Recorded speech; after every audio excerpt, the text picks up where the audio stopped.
우리를 향한 하나님의 목적이라고 정했습니다. 본문으로 에베소서 1장 11절과 12절입니다. 에베소서 1장 11절, 12절. 2절밖에 안 되니까 다 같이 한 목소리로 읽도록 하겠습니다. 시작. 모든 것을 자신의 뜻하신 계획대로 이루신 분의 목적에 따라 우리가 예정되어 또한 그리스도 안에서 상속 유업을 얻었으니 이것은 먼저 그리스도를 신뢰한 우리가 하나님의 영광을 찬양하게 하려 합니다. 오늘은 우리를 향한 하나님의 목적이 무엇인지, 그리고 하나님께서 왜 우리를 구원하셨고 왜 우리와 교제를 나누시고 왜 우리를 영적으로 성장하게 하시려는지에 대해서 살펴보려고 합니다. 에베소서 1장 1절부터 보겠습니다. 에베소서 1장 1절. 하나님의 뜻에 의해 예수 그리스도의 사도가 된 바울은 에베소에 있는 성도들과 그리스도 예수님 안에 있는 신실한 자들에게 편지하노니 하나님 우리 아버지와 주 예수 그리스도로부터 은혜와 화평이 너희에게 있기를 원하노라. 지금 읽은 2절은 우리가 매주 일요일날 만나서 할 수 있는 좋은 인사말 같이 보입니다. 그렇죠? 어떻게요? 우리 아버지와 주 예수 그리스도로부터 은혜와 평강이 너희에게 있기를 원합니다. 당신에게 있기를 원합니다. 은솔이에게 있기를 원합니다. 하나님께서 우리에게 은혜와 화평을 주셨다고 성경은 말씀하고 있습니다. 여기서 화평이라고 했는데요. 영어로는 peace입니다. peace. peace는 화평, 평화, 평안, 평강 이렇게 번역할 수 있고 다 같은 의미로 혼용해서 사용되는 단어입니다. 우리는 하나님의 은혜를 받았습니다. 이 세상에 하나님의 은혜를 받지 않은 사람은 아무도 없습니다. 모든 사람이 하나님의 은혜를 받았고 그 중에도 예수 그리스도를 믿고 구원받은 사람은 더 특별하고 큰 은혜를 받았습니다. 구원도 받았는데 영원한 생명도 받았고 하나님의 아들들이 되는 권능도 받았습니다. 엄청나게 큰 은혜를 받았습니다. 그런데 이것만이 아니라 우리는 주님의 화평도 받았습니다. 예수님께서는 내 화평을 너희에게 준다고 요한복음 14장 27절에 말씀하셨습니다.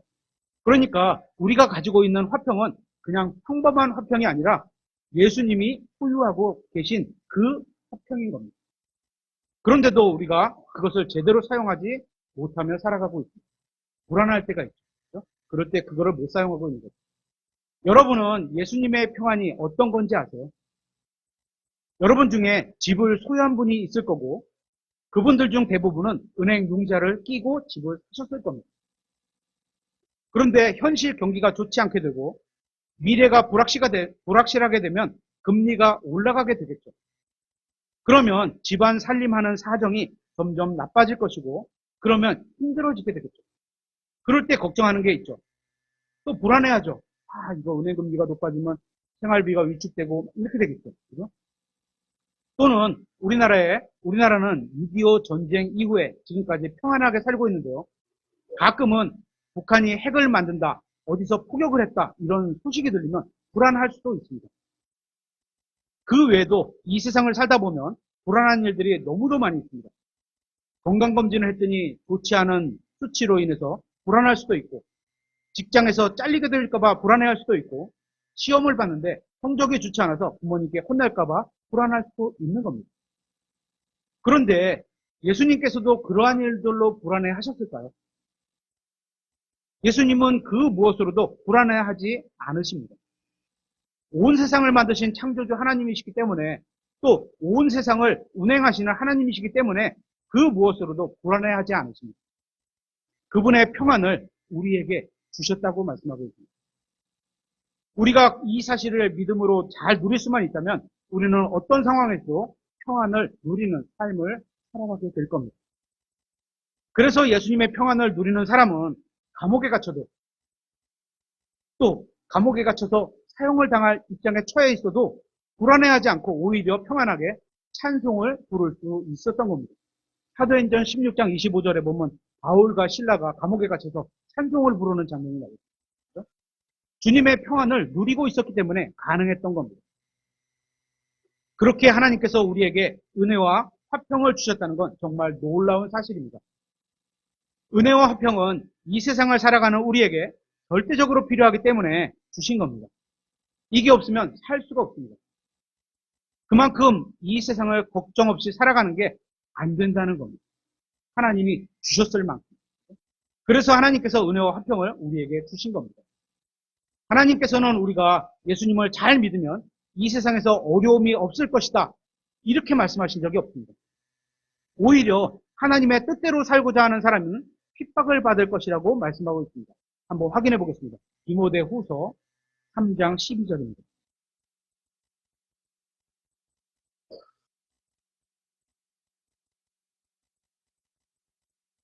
디모데후서 3장 12절. 참으로 그리스도 예수님 안에서는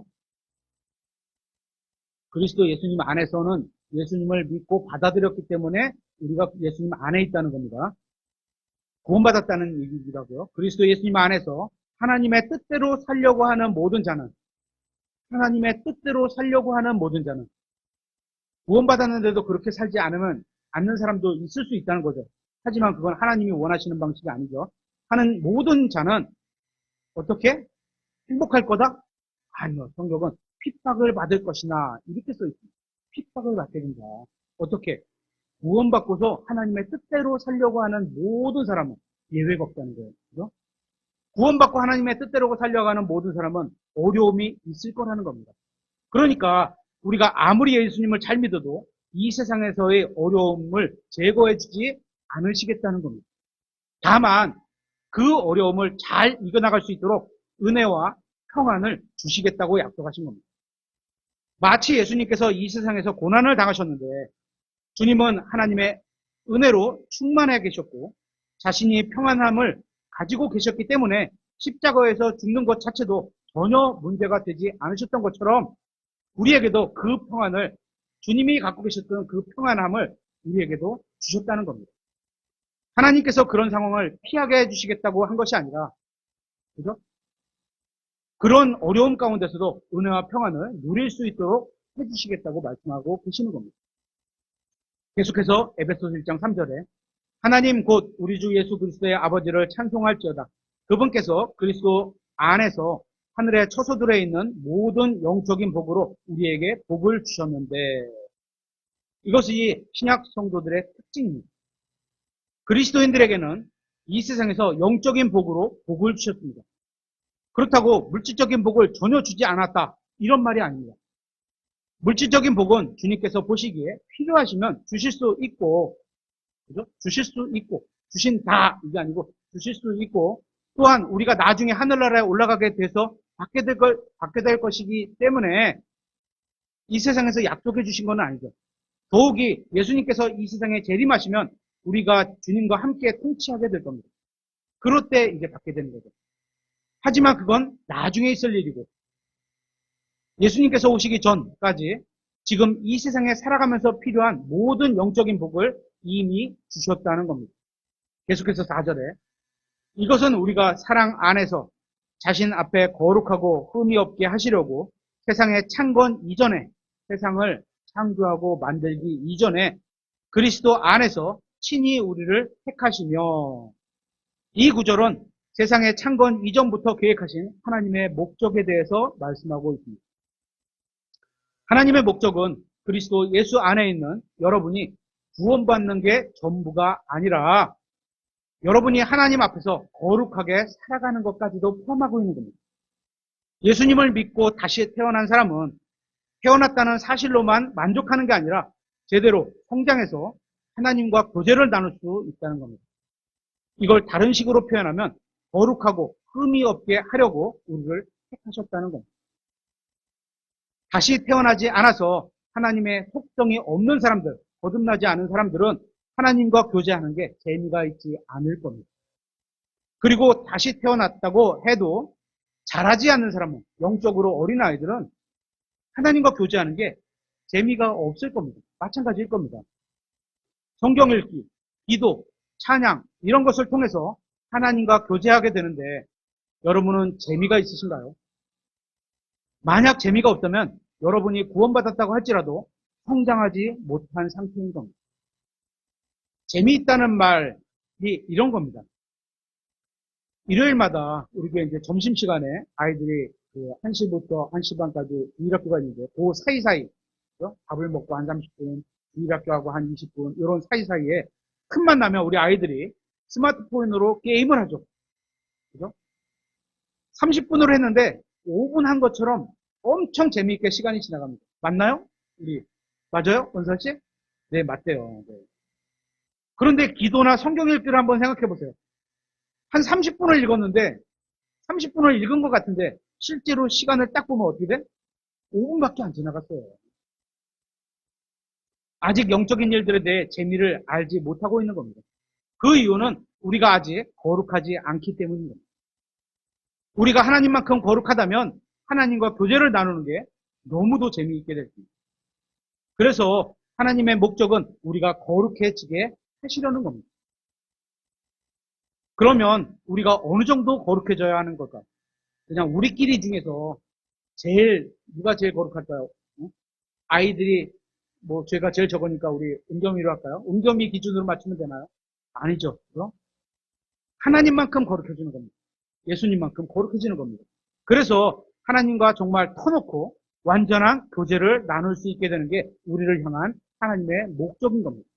그래서 아까 광고 시간에 말씀드린 대로 매튜 켈리의 저서 친밀함 이렇게 말씀드렸잖아요. 제가 다시 한번 읽어도 봤던 게 하나님과 우리가 그 정도로 가까이 예수님과 교제를 하고 있느냐 한번 생각해 봤던 거죠. 계속해서 에베소서 1장 5절에 자신의 선하시고 기뻐하시는 뜻에 따라 우리를 예정하사 예수 그리스도를 통해 자신의 아들로 입양하심으로써 여기에 나오는 예정은 구원에 대한 예정이 아닙니다. 성경이 말하는 예정은 항상 이미 구원받은 사람과 관련해서 사용하고 있는 것을 보게 됩니다. 성경에 하늘나라나 지옥에 가기로 예정되었다는 말은 없습니다. 예정은 항상 예수 그리스도를 통해서 하나님의 아이로 입양되는 것과 관련이 있는 것으로 나옵니다. 항상. 계속해서 6절을 보겠습니다. 자신의 은혜의 영광을 찬양하게 하심에 따른 것입니다. 그 은혜 안에서 하나님께서 우리를 그 사랑하시는 자 안에서 받아주셨고 그 사랑하는 자 안에서 우리가 그분의 피를 통해 구속 곧 죄들의 용서를 받았으니 이것은 하나님의 은혜의 풍성함에 따른 것입니다. 우리는 예수 그리스도의 피로 값을 치르고 구원을 받았습니다. 예수 그리스도의 피를 제외하고 구원받을 수 있는 방법은 전혀 없습니다. 이 세상에 인간의 혼의 가치를 능가하는 건 예수님의 피, 즉 하나님 자신의 피밖에는 없습니다. 온 세상하고 우리 혼을 비교하면 어느 게 더 가치가 있다고요? 혼이 가치가 있다고요. 그죠? 이 세상은 뭐예요? 지구잖아요. 이 땅값이 얼마나 비싸요? 그거 다 합쳐도 안 된다는 거예요. 그죠? 그래서 하나님 자신의 피밖에 없는 겁니다. 계속해서 8절에 그 은혜 안에서 하나님께서 우리에게 모든 지혜와 분별을 넘치게 하사 친히 자신 속에서 작정하신 자신의 선한 기쁨에 따라 자신의 뜻의 신비를 우리에게 알려주셨으니 구원받은 우리를 향한 하나님의 목적과 뜻에 대해서 얘기하면서 그 목적이 세상을 만드시기 전에 이미 작정하셨다는 겁니다. 그렇다면 하나님께서 작정하신 그 목적이 뭘까요? 계속해서 10절에 이것은 때가 충만히 찬 경륜 안에서 친히 모든 것, 즉 하늘에 있는 것들과 땅에 있는 것들을 그리스도 안에서 곧 그분 안에서 함께 하나로 모으려 하심이라. 모든 것을 자신이 뜻하신 계획대로 이루시는 분의 목적에 따라 우리가 예정되어 또한 그리스도 안에서 상속 유업을 얻었으니. 잘 보세요. 예정이라는 말이 나오면 항상 그분 안에서, 그리스도 안에서라는 말이 따라붙습니다. 그죠? 누군가 구원을 예정받았다는 게 아니라 예수님을 믿고 구원받은 사람이 예수님 안으로 들어오고 나서 그분 안에서 상속받는 게 예정되었다는 겁니다. 계속해서 12절입니다. 이것은 먼저 그리스도를 신뢰한 우리가 하나님의 영광을 찬양하게 하려 함이라. 우리를 향한 하나님의 목적과 예정하신 것은 우리가 예수 그리스도를 찬양하는 책임이 있다는 겁니다. 한번 자세히 보세요. 성경은 우리가 구원받았기 때문에 예수 그리스도를 찬양하게 될 것이라고 말씀하고 있지 않습니다. 우리는 주님을 영원히 찬양할 겁니다. 그러나 우리가 주님을 영원히 찬양하는 이유는 우리가 구원받았기 때문에 주님을 영원히 찬양하는 게 아니라 그렇다고 구원받아서 주님을 찬양하는 게 나쁘다, 틀렸다 이런 얘기는 아닙니다. 그죠?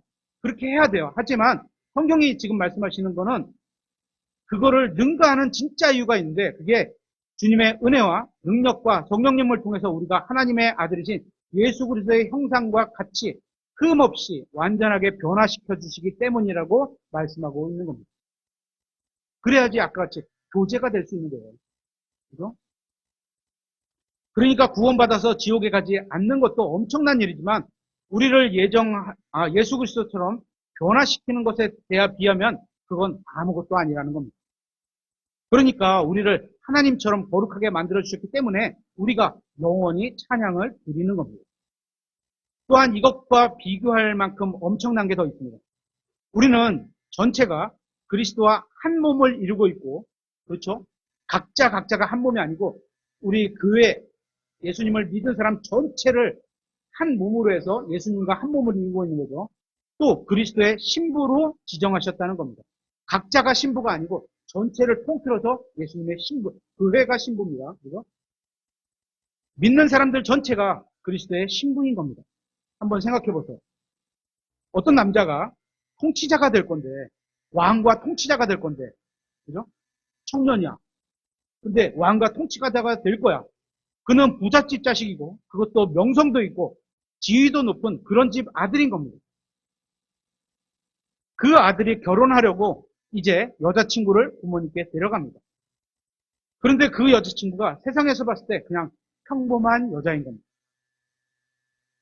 그럴 때 세상 부모님 같으면 어떻게 생각하겠어요?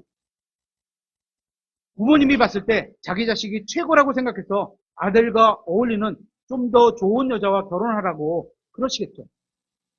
그렇죠. 일반적으로 그렇게 생각할 겁니다. 그래야지 격이 맞는다 하며 결혼을 반대할 수도 있습니다. 그렇겠죠. 그러면 하나님은 어떻게 생각하실까요? 자기 아들 예수 그리스도는 온 세상에서 유일하게 대단한 분입니다. 유일하게 대단한 분입니다. 그런 분을 평범한 누군가에게 남편으로 준다면 아니요. 아들과 전혀 어울리지 않는 그런 누군가에게 저에게 남편으로 준다면 하나님 아버지께서도 좀 아까우실 수 있다고 생각은 듭니다. 제 생각에. 그런데 반대를 안 하시는 겁니다. 그죠? 반대를 안 하시는 거예요. 그러면서 신부인 저의 수준을 어떻게 아들같이 격상을 시키는 거예요. 뭐 혼수를 우리 격에 맞는 만큼 해와라 이게 아니고 내가 이만큼 하니까 너희가 우리 격에 맞게 내 꼴을 줄게 이러는 거예요. 신분을 상승시켜 주시는 거예요. 그래서 우리를 예수 그리스도의 신부로 삼아주셨다는 건 엄청난 이야기인 겁니다.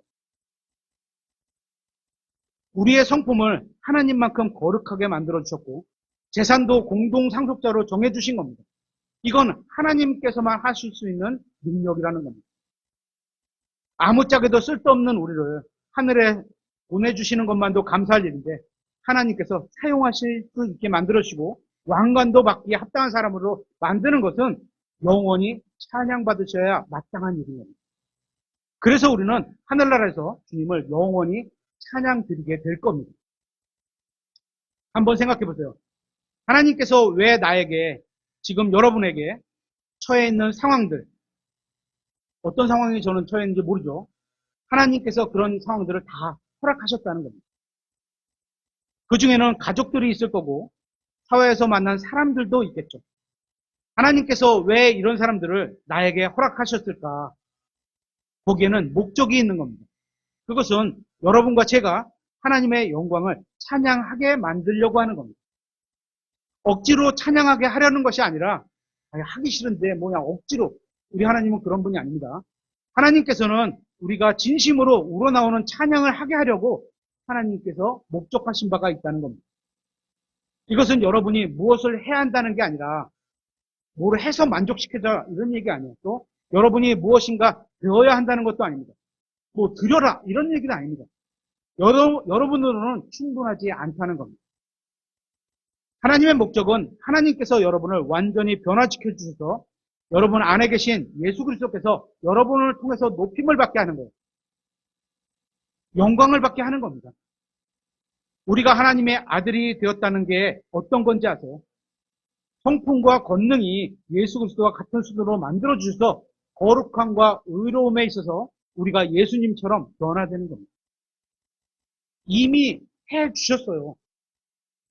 이미 우리는 거룩한 자로 만들어 주셨어요. 우리가 그 신분으로 그렇게 주셨는데 우리가 거기에 합당하게 우리가 성장해 가야 되는 거죠. 그래서 우리를 통해서 예수 그리스도가 완전히 드러나게 되는 것, 이게 우리를 향한 하나님의 목적인 겁니다.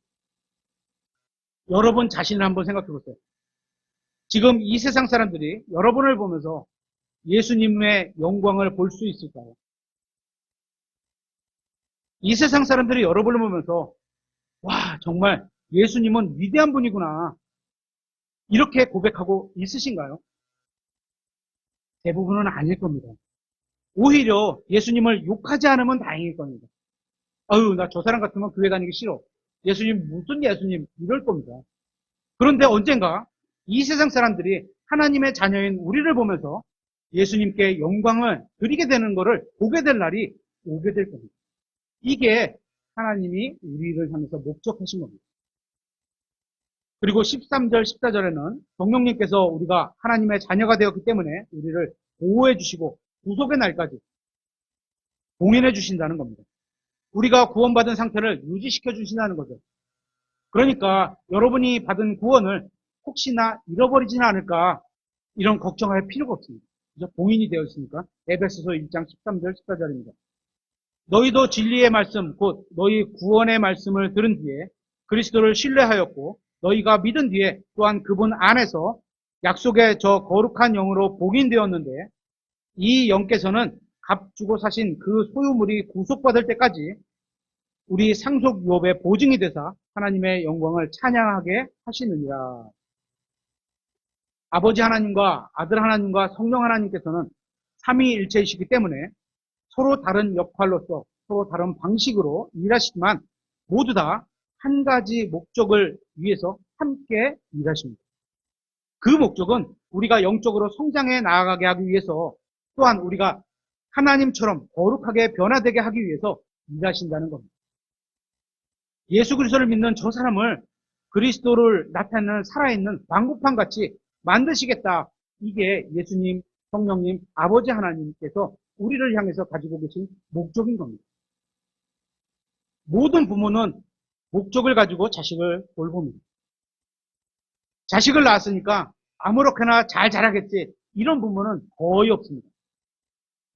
만약에 어떤 가정에, 죄송합니다, 부인이 죽었다고 한번 해보겠습니다. 그러면 아버지 혼자서 아이들을 키우게 되겠죠. 그런데 아이들이 게임만 하는 겁니다. 그래서 밥을 안 줘요. 니네 그렇게만 살아봐라. 먹지도 마. 이제 밥을 안 줘요. 그러면 극단적인 얘기잖아. 아이들이 죽겠죠. 아주 예외적인 경우로 그런 사악한 부모도 있을 수 있습니다. 하지만 대부분의 부모들은 자식에 대해서 계획이 있습니다. 우리 자식이 어떻게 자랐으면 좋겠다. 그래서 훌륭한 사람이 되었으면 좋겠다. 이런 기대와 희망으로 아이들을 돌봅니다. 맞나요? 부모님들? 네, 맞습니다. 그러면서 내가 지금 열심히 일해서 자녀들이 먹고 입히고 하는 겁니다. 그렇죠? 먹고 싶은 거 한번 참고, 그죠? 아이들 좋은 거 주려고 그러는 겁니다. 부모가 자식에게 그냥 형편없는 사람이 됐으면 좋겠다, 이런 부모는 거의 없을 겁니다. 그래서 자녀는 부모가 말하는 조언에 대해 하나님의 말씀에 어긋나는 것을 제외하고, 그러니까 자녀들도 성경을 알아야죠. 하나님이 이렇게 말씀하신 걸 분별할 수 있으니까 자녀들도 성경을 읽어야 돼요. 부모가 말하는 조언에 대해서 하나님의 말씀에 어긋나는 것을 제외하고는 모든 말씀에 순종해야 하는 겁니다.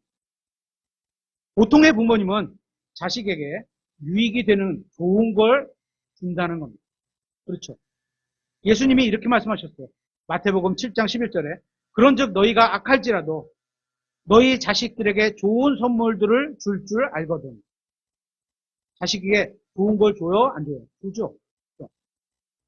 하늘에 계신 너희 아버지께서 자기에게 구하는 자들에게 좋은 것들을 얼마나 더 많이 주시겠느냐. 그런데 사람들이 왜 실패하는지 아세요? 우리 아이들, 청년들이 왜 실패하는지 아세요? 부모님이 하라는 대로 하지 않았기 때문에 실패하는 겁니다. 아마도 아직 부모가 되어보지 못한 분은 그걸 잘 모를 수도 있습니다. 저도 예전에는 잘 몰랐죠. 지금 어린 친구들은 그걸 잘 모를 겁니다. 부모님이 왜 자꾸 자기가 싫어하는 것을 시키는지, 자녀인 내가 좋아하는 것만 하고 편안하게 내버려두면 좋을 것 같은데 부모는 여러분을 사랑하기 때문에 잔소리도 하고 징계도 하고 있는 겁니다. 젊은 분들은 어느 정도는 이해하실 겁니다. 우리가 살다 보면 나이가 3, 4년 차이가 많아도 언니가 동생에게 잔소리도 하죠. 너 그렇게 살면 안 돼. 너 지금 공부해야 돼. 이러죠. 그죠? 어린 동생이 지금 무엇을 해야 하는지 3, 4년만 차이 나도 언니가, 누나가, 형이 압니다. 그렇게 안 하면 안 되는데 지금 어떤 걸 해야 한다는 걸 알고 있게 되는 겁니다. 그죠? 우리로 말하면 대학을 졸업하고 사회생활을 하고 있는 언니들이 있죠. 그 언니들이 고3인 시혼자매님을 보고 그렇게 조언할 수 있겠죠. 또 고3인 시혼자매님이 보고 중학생인 유한이를 보고 조언을 해줄 수 있겠죠.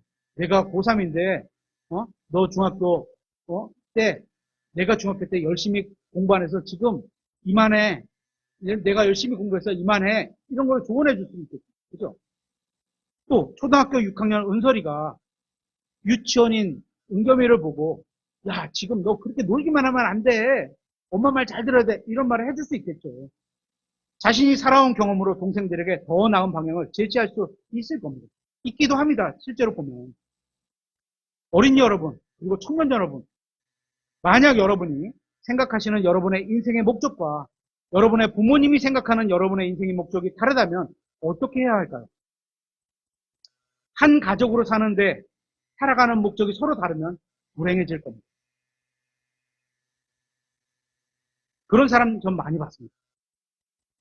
부모님은 너는 커서 무엇이 되어야 한다고 이렇게 생각하시는데 자녀는 다른 게 하고 싶은 겁니다. 그래서 자기 뜻을 관철하려고 부모와 싸우는 경우도 많습니다. 불행한 일이죠. 자녀 여러분, 가능하면 부모님과 상의하시고 부모님이 조언해 주시는 그 목적으로 사시길 바라겠습니다. 여기에 계신 모든 여러분, 여러분이 생각하시는 여러분의 인생 계획과 하나님이 생각하시는 여러분에 대한 인생 목적이 서로 일치하고 계시나요? 일치하지 않으면 여러분의 선택에 따라서 여러분의 인생이 최상이 되느냐 아니면 최악이 되느냐 스스로 결정하시게 되는 겁니다. 이게 무슨 말인지 아시겠어요? 하나님께서도 여러분의 인생을 향해서 목적을 가지고 계시다는 겁니다. 여러분이 여러분의 생각하는 대로 인생을 계획하고 그렇게 자기 길로 살아간다면 여러분은 언젠가 자신이 잘못된 길로 살아왔다는 걸 깨닫게 될 겁니다.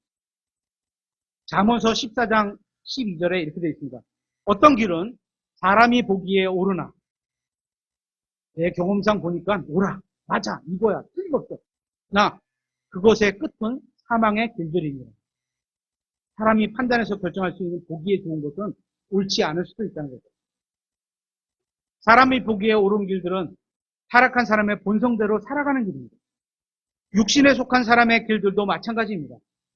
그렇다면 구원받은 사람의 인생이 언제쯤 달라지는지 아세요? 자신의 인생을 주님께 내어드렸을 때, 자신의 뜻을 주님의 뜻에 맞췄을 때, 그때 달라지는 게 되는 겁니다. 모든 일이 잘 될 때뿐만 아니라 잘못되고 또 고난이 닥쳐올 때도 하나님께서 나에 대해서 특별한 목적과 계획을 가지고 그 길로 인도하셨구나. 고난을 허락하셨구나. 그죠? 이 모든 상황을 허락하셨다고 믿고 따라갈 때 여러분의 인생이 달라지게 되는 겁니다. 그래서 여러분에게 허락되는 모든 어려움을 통해서 결국 영적으로 성장할 수 있고 이 일이 어떻게 마무리가 될지 모르지만 결국 주님께 한 걸음 나아가는 길이라는 사실을 알고 기쁨과 감사함으로 어려움을 감수할 수 있게 되는 겁니다. 이게 하나님께서는 우리에게 이겨낼 수 있는 시험만 허락하신다고 하셨으니까 나에게 준 거는 이길 수 있어요, 없어요? 하나님의 말씀을 믿으면 이길 수 있는 거죠. 너무 힘드니까 우리가 못하겠어 하나님 피해갈게요. 도망갈게요. 이러는 것뿐이지 하나님은 우리의 믿음을 보시고 이겨낼 수 있을 만큼만 허락하신다 했으니까 이겨낼 수 있는 겁니다. 여러분은 왜 예수 그리스도를 믿었습니까? 죽어서 지옥 가지 않으려고? 아니면 죽어서 하늘나라에 가고 싶어서? 뭐 둘 다일 수도 있겠죠. 여러분이 어떤 이유로 예수님을 믿었건 간에 여러분이 구원받았다면 여러분이 하나님의 목적을 알고 그 길로 동의해서 걷기 전에는 여러분의 삶에서는 신나게 노는 게 즐겁지 않을 겁니다. 이미 구원받아서 세상적으로 노는 게 좀 찜찜해. 그죠? 불편함이 있는 거예요. 안에 성령님이 있으니까. 한번 생각해 보세요. 하나님께서는 의를 사랑하시고 세상 것들과 구분되시는 분인데 우리는 세상적인 영화를 좋아하고 세상적인 것들을 좋아합니다. 세상이 주는 잠시의 쾌락이 있고 잠시의 이익이 있고 조금의 이익이 있고 이런 게 있기 때문에 좋아할 수도 있겠죠.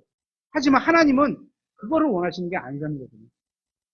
분명한 사실은 하나님께서 우리가 세상적인 어떤 영화를 보는 걸 원하지 않는다는 겁니다.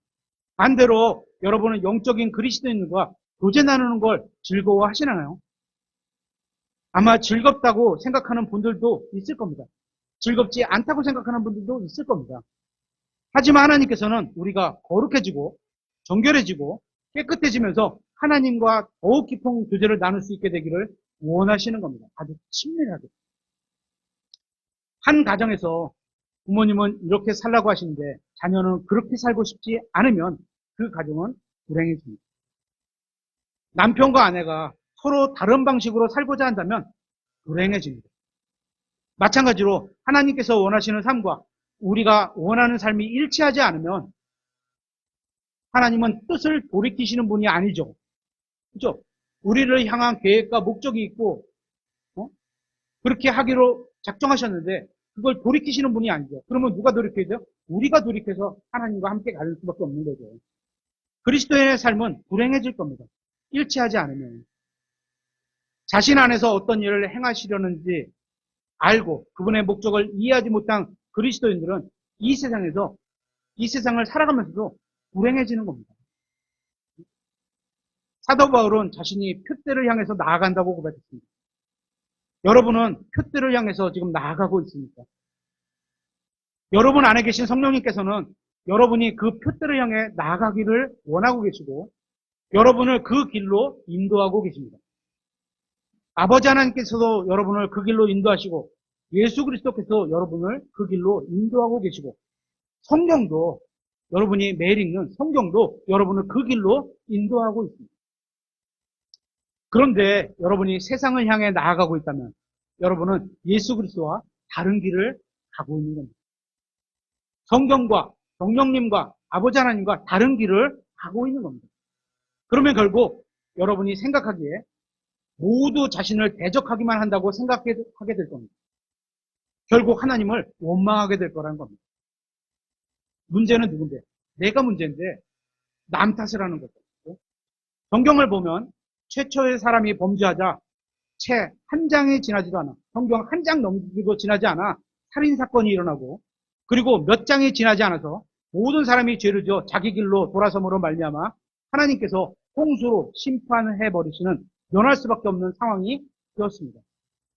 성경을 보면 모든 사람이 계속해서 자기 길로 가는 죄를 짓는 장면이 거듭해서 나옵니다.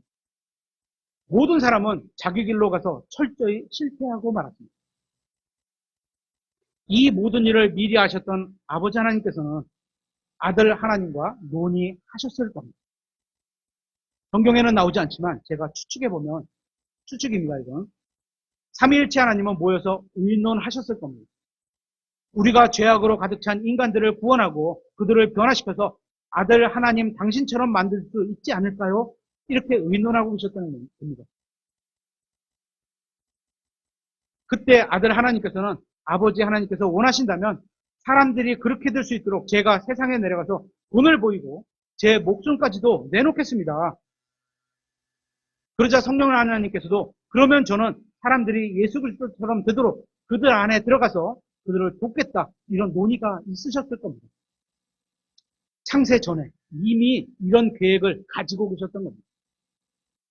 그래서 아버지 하나님께서 아들 하나님인 예수 그리스도를 세상에 보내실 때 가지고 계셨던 목적은 예수 그리스도를 십자가 대속으로 말미암아 그저 우리가 죄를 용서받고 죽어서 하늘나라에 가는 정도에 그치지 않는다는 겁니다.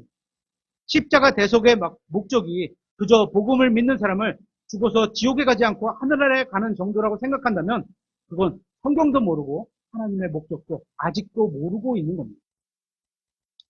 구원받은 우리에게 새 생명을 주신 목적은 단순히 우리를 구원받아서 하늘나라로 데려가시는 것뿐만 아니라 우리의 모든 부분이 예수 그리스도와 같아지도록 되는 겁니다. 그죠? 이미 우리가 구원받을 때 시작하셨습니다. 그죠? 여러분이 구원받은 지 얼마나 되셨는지 모르겠어요. 시간이 얼마나 지났는지 모르겠어요. 그만큼 많이 시간이 지났다면 1년, 5년, 10년, 20년, 30년 그만큼 이 목적에 가까이 더 가 있어요. 하나님께서 우리에게 허락하신 모든 고난들, 환경들, 상황들로 인해서 예수 그리스도와 같아지도록 하나님 우리가 고난받는 거 기뻐서 주시겠어요? 그렇지 않죠. 고난을 주심으로 인해서 그걸로 잘 이겨서 견뎌나가면 예수 그리스도와 점점 같아지는구나. 이걸 아시기 때문에 고난을 허락하시는 것 뿐이죠. 그렇죠? 우리를 변화시키는데 그런 목적을 가지고 고난을, 환경을, 사람들을 허락하시는 겁니다. 에베소서 1장 11절에 모든 것을 자신이 뜻하신 계획대로 이루시는 분의 목적에 따라 우리가 예정되어 또한 그리스도 안에서 상속 유업을 얻었으니 성경은 이미 우리가 상속 유업을 얻었다고 말씀하고 있습니다. 유업으로 받게 되는 물리적인 것들은 그리스도의 심판석에서 받게 되고, 그죠? 물리적인 것들, 물질적인 왕관, 기타 이런 것들, 집 이런 것들, 그죠? 보상 이런 것들은 하늘에 올라갔을 때 그리스도의 심판석에서 받게 되고 천년왕국과 새 예루살렘에서 누리며 살게 될 겁니다. 그죠? 예수님과 함께 내려와서 천년왕국 통치를 함께 하면서 또 영원히 누리며 살게 될 겁니다. 새 예루살렘에서. 하지만 영적인 모든 유업들, 신분, 하나님의 아들들이 되는 권능을 이미 주셨고, 그죠? 신분, 지위, 또 은사, 성품, 권능, 구원받은 우리는 그분 안에 계신 예수 그리스도를 통해서 이미 이런 영적인 모든 유업들을 받았습니다. 우리는 이미 가장 좋은 선물이 뭐죠? 하늘나라에 가는 거? 집이 있는 거? 하늘나라에 큰 집이 주어지는 거? 아니죠. 예수 그리스도를 가장 좋은 선물은 예수님이죠. 이미 우리 안에 받았습니다. 하나님께서는 우리를 그 예수님처럼 만들어주시겠다는 겁니다. 그분과 교제하고 동행하고 그분께 내어드리면 우리가 그분처럼 될 수 있다는 겁니다. 그 길로 우리를 목적을 가지고 안내해 가시는 거예요. 우리를 향한 하나님의 목적과 계획은 모두 이것과 관련이 있고 이것을 위해 삼위일체 하나님께서 일하고 계시고 그렇게 계속 우리의 삶이 돌아가게 만들어 놓으신 겁니다.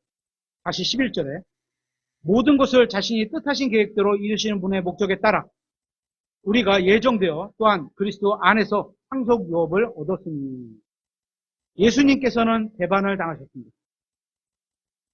여러분도 예수님처럼 되고 싶으신가요? 생각해 보셨어요? 예수님께서는 모독을 당하셨습니다. 여러분도 예수님처럼 되고 싶으신가요? 모든 면에서 예수님처럼 돼야 되는 거죠. 정말로 하나님께서 여러분을 예수님처럼 만들어주기를 원하고 계신가요? 여러분이 지금 이 세상에서 예수님처럼 되는 것을 막는 것이 있다면 마귀가 아닙니다. 마귀도 여러분을 공격하고 있는 건 사실이죠. 방해하겠죠. 그러나 여러분이 영적인 성장을 막는 것은 바로 여러분 자신인 겁니다. 나는 못해. 나는 하기 싫어. 그거 이익이 없는 것 같아. 이런 거죠. 저의 문제는 바로 제 자신이라는 거죠. 제 안에 계신 그리스도께서는 하나님의 뜻과 목적을 이루시려고 하시는데 제 자신이 하나님의 목적을 막고 있는 겁니다. 아우 나 그쪽으로 가기 싫어. 그게 육신의 정욕일 수도 있고 저의 경험일 수도 있고 저의 지식일 수도 있고 저의 감정일 수도 있고 제 생각일 수도 있고 제가 갖고 있는 재물일 수도 있는 겁니다. 이건 여러분도 마찬가지입니다. 우리가 살아가는 인생 가운데는 어떤 일도 일어날 수 있습니다. 왜냐하면 하나님께서 우리 안에서 일하시려는 목적 가운데서 어떤 일도 일어나게 허락하실 수 있는 거기 때문입니다. 그래서 어떤 일이 일어나건 너무 놀랄 필요가 없습니다. 제가 작년에 교통사고가 났잖아요. 혼자서 그것도. 혼자서 쫙 미끄러져갖고 교통사고가 났어요. 예측한 것도 없었어요. 아무것도 없었어요. 바란 것도 없었어요, 제가. 그죠? 좋은 부모라면 자녀들이 자기 마음대로 살게끔 허락하지는 않을 겁니다. 부모인 여러분이 하나님을 두려워하고 자녀를 진정으로 사랑하는 사람이라면 자녀들이 마음대로 살아가도록 가만히 보고만 있지는 않을 겁니다. 제재도 하고 필요한 경우 징계도 하고 그렇게 되겠죠. 왜냐하면 자녀가 마음대로 살면 나중에 눈물을 흘리면서 크게 호화할 것이기 때문입니다. 부모인 여러분은 그런 경험을 먼저 살아봐서 경험적으로 알고 계실 겁니다. 그죠? 경험했더니 이래.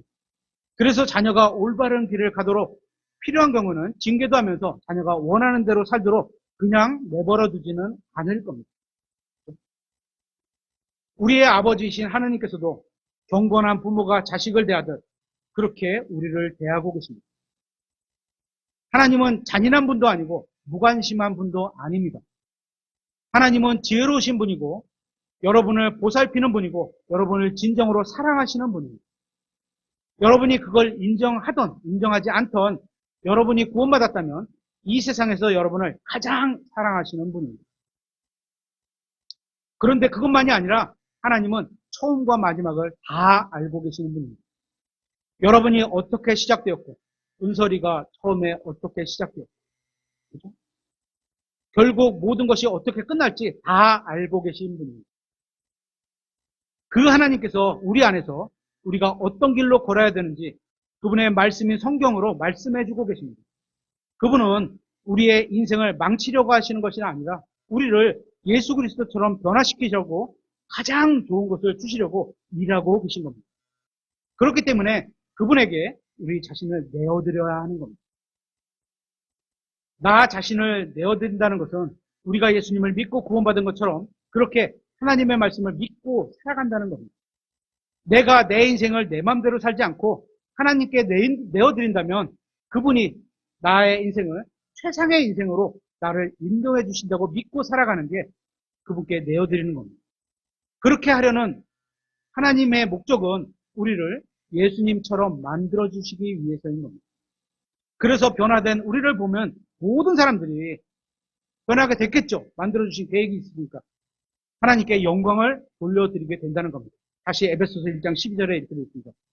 이것은 먼저 그리스도를 신뢰한 우리가 하나님의 영광을 찬양하게 하려 함이라. 여러분은 그리스도를 신뢰하고 계십니까? 와, 저 사람을 봐봐. 하나님께서 저렇게 놀라운 일을 하셨구나. 우리의 삶이 그런 모습으로 보여지게 만들고 싶으신 거예요, 하나님이. 그렇게 영광을 돌리게 하려는 겁니다. 하나님께서는 우리의 변화된 인생을 통해서 자신의 능력을 드러내기를 원하십니다. 그래서 하나님께서는 지금 우리 안에서 일하고 계신 겁니다. 여러분 안에서 일하시는 하나님의 목적을 알게 되시길 바랍니다. 그렇게 그분의 목적을 알고 그분을 신뢰하고 그분께 여러분 자신을 내어드리게 되기를 원합니다. 그래야 하나님이 우리를 향해 목적을 갖고 계신 그 목적에 맞게 살아가게 되는 인생으로 하나님께서 바르게 평가를 받게 될 겁니다. 이 말씀을 마치고